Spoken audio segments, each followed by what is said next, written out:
सुरुवातीची बातमी, महाराष्ट्राची निवडणूक आता वोट जिहाद विरुद्ध धर्मयुद्ध या ट्रॅकवर आली। मुस्लिम पर्सनल लॉ बोर्डाच्या नोमानी यांनी वोट जिहादचं आवाहन केलं आणि त्यानंतर फडणवीसांनी धर्मयुद्धाला उत्तर देण्याची घोषणा केली। तर शरद पवारांनी पुण्याचं उदाहरण देत आम्ही जिहाद म्हणायचं का असं म्हटलंय। पाहूया TV9चा हा स्पेशल रिपोर्ट।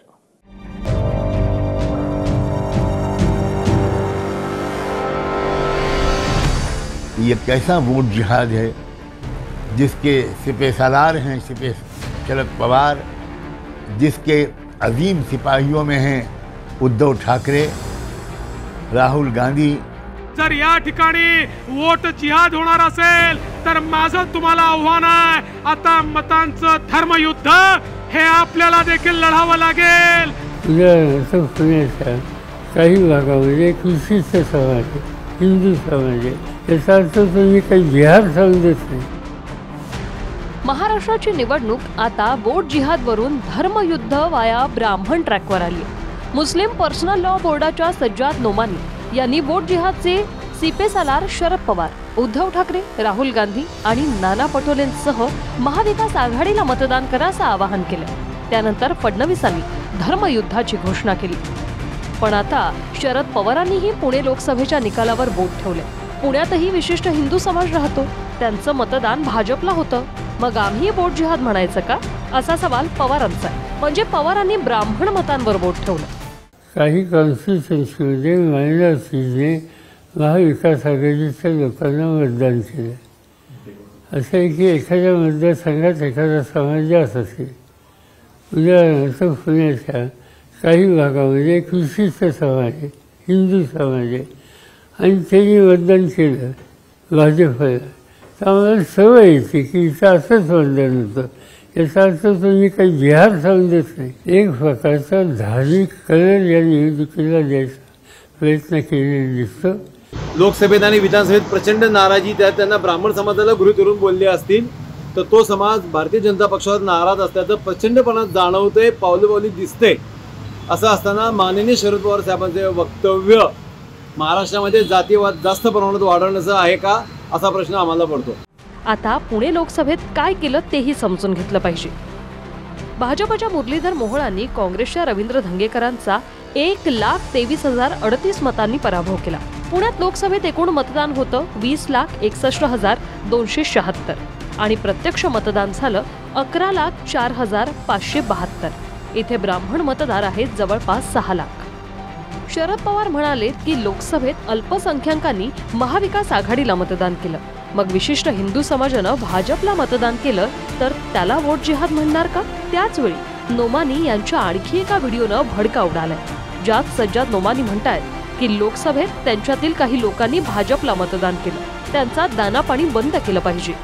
अगर आपके इलाके में कोई जालिम का साथ दे दो उसका बाइकआउट की।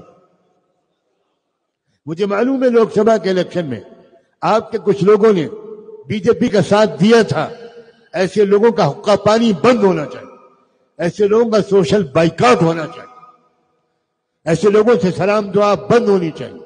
काही मुस्लिम समाजाच्या लोकांनी लोकसभेमध्ये भाजपला मतदान केलं ते शोधून काढा आणि त्या लोकांचा दानापाणी बंद करा आणि त्यांना सोशल बायकॉट करा।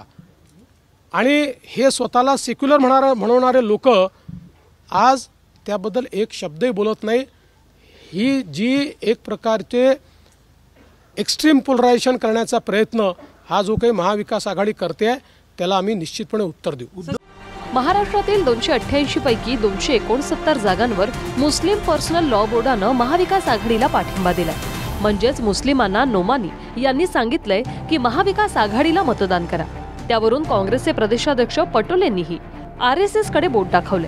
भाजपसाठी काम करणारा संघही धार्मिक संघटना, मग त्याचं काय करणार असा सवाल पटोलेंनी केलाय।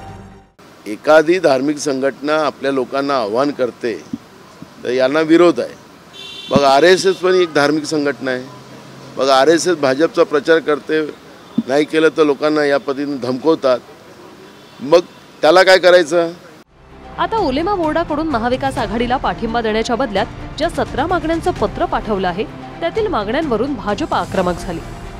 या 17 मागण्यांमध्ये 2012 ते 2024 या काळातील दंगलीतील आरोपीत मुस्लिमांवरील गुन्हे मागे घ्यावेत। मौलाना सलमान अझहरी यांना जेलमधून सोडवण्यासाठी महाविकास आघाडीच्या 31 खासदारांनी मोदींना पत्र द्यावं। रामगिरी महाराज, नितेश राणे यांना जेलमध्ये टाकण्यासाठी इंडिया आघाडीनं आंदोलन करावं। पंतप्रधान नरेंद्र मोदींनी आणलेल्या वक्फ सुधारणा विधेयकाला विरोध करून विधेयक रद्द करावं।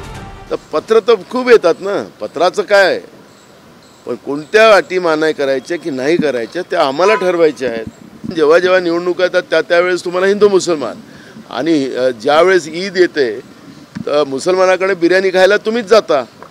महाराष्ट्रात प्रचार आतापर्यंत वटेंगे कटेंगे, एक है तो सेफ है, नंतर वोट जिहाद आणि धर्मयुद्धापर्यंत आलाय।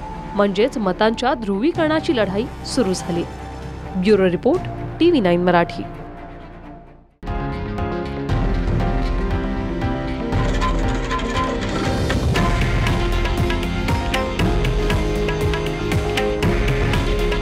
हे आहे देशातील नंबर 1 न्यूज नेटवर्क आणि आपण पाहत आहात TV9 मराठी।